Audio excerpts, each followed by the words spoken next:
Okay. సూర్యోదయము అగుసుండగా యేసు లేచి, యోహాను సువార్త 21వ అధ్యాయము 4వ వచనం. సూర్యోదయం అగుసుండగా యేసు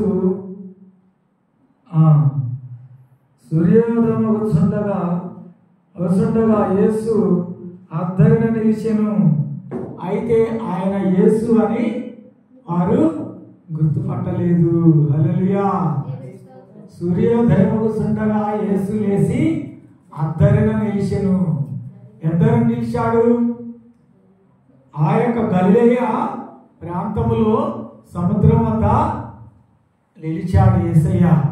ఆ టైంలో ఏం జరుగుతుంది అంటే, యేసుప్రభువారు మరణించారు కనుక, యేసుప్రభువారు ఇంకనూ లేరు కనుక తనతోటి పేతురు, యోహాను, యాకోబు ఏమన్నారంటే, నువ్వు ఎక్కడికి వెళ్ళిపోతావు అని అడిగారు.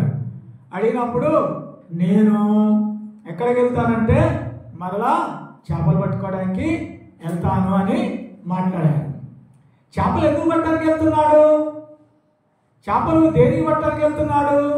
యేసుప్రభువారు ఉన్నప్పుడు భవిష్యత్తు గురించి భయం లేదు. భవిష్యత్తు గురించి భయం లేదు. కాబట్టి ఇప్పుడు భవిష్యత్తులో మరి ఏదో ఒకటి మనం భవిష్యత్తు కోసం ఉద్యోగం చేయాలి కాబట్టి, ఏదో ఒక డ్యూటీ చేయాలి కాబట్టి, అప్పుడు పేతురు ఏం చేస్తున్నాడు? మరలా ఎప్పట్లాగానే చేపలు పట్టుకుందామని, చేపలు పట్టుకొని బిజినెస్ చేసుకుందామని వెళ్తున్నాడు. అయితే యేసయ్య ఏం చేశాడు? సూర్యోదయం అగుసుండగా యేసు లేచి అద్దరిన నిలిచి ఒక మాట చెప్తున్నాడు, పిల్లలారా పిల్లలారా మీ దగ్గర ఆహారమునకు ఏమైనా ఉన్నదా అని అడుగుతున్నాడు. అయితే వారే సమాధిస్తున్నారు, లేదు అని సెలవిస్తున్నారు. అర్థమైందా? లేదు అంటున్నారు. అయితే యేసయ్య వారు అన్నారు, పేతురు అన్నారు, ఇప్పుడు మీరు పట్టిన చేపలలో కొన్నిటిని తీసుకొని నా దగ్గరికి రండి అన్నారు. అయితే చేపలు ఏమీ పడలేవు అని చెప్పేశారు. అయితే వెంటనే యేసయ్య ఒక మాట అన్నాడు, మీరు మీ వల తీసుకొని, మీ దోణి తీసుకొని లోతుకెళ్ళి వల వేయండి. లోతుకెళ్ళి ఏం చేయాలట? ఏం చేయాల? వల ఏమన్నాడు? వెంటనే పేతురు ఏం చేశాడు? వెంటనే వల తీసుకొని, దోణి తీసుకొని వెంటనే లోతుకెళ్ళిపోయాడు. ఎక్కడికి వెళ్ళాడు? లోతుకెళ్ళిపోయాడు. లోతుకెళ్ళిపోయి అక్కడ వల వేయగానే ఏం జరిగింది?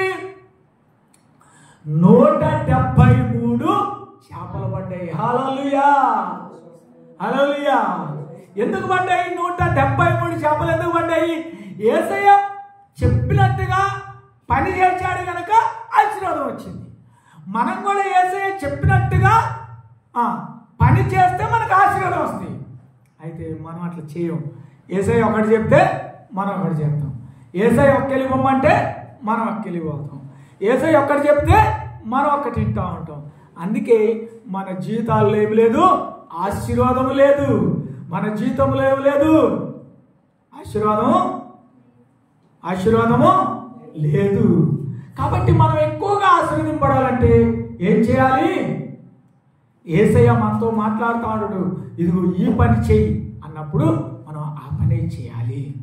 కాబట్టి అప్పుడు మరి పేతురు వచ్చి చూశాడు, అయ్యో ఈయన యేసయ్య అని గుర్తుపెట్టాడు. వెంటనే ఏం చేశాడు?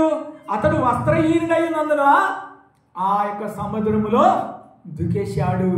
హల్లెలూయా. కాబట్టి యేసయ్య ఏమంటున్నాడంటే, నీ వలను తీసుకొని లోతుకెళ్ళు అన్నాడు. ఎక్కడికి వెళ్ళాలా? లోతుకి వెళ్ళాలి. అట్లానే దేవుడు నీకు కనబడాలంటే, దేవుడు నీతో మాట్లాడాలంటే, దేవుడు నీతో నిలవాలంటే వాక్యమును నువ్వు లోతుగా అర్థం చేసుకోవాలి.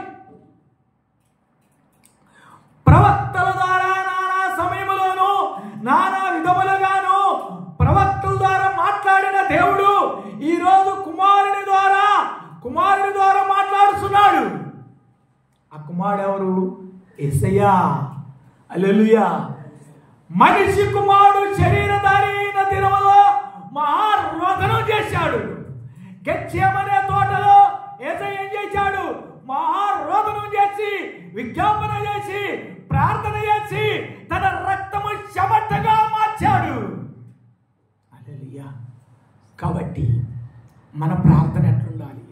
మనం ప్రార్థన ఎట్లుండాలి? పట్టుదలతో ఉండాలి, కన్నీటితో ఉండాలి, త్యాగంతో ఉండాలి, పట్టుదలతో ఉండాలి. యాకోబు అన్నాడు, నీవు నన్ను ఆశీర్వదిస్తేనే కానీ నేను నిన్ను వదిలిపెట్టను అన్నాడు.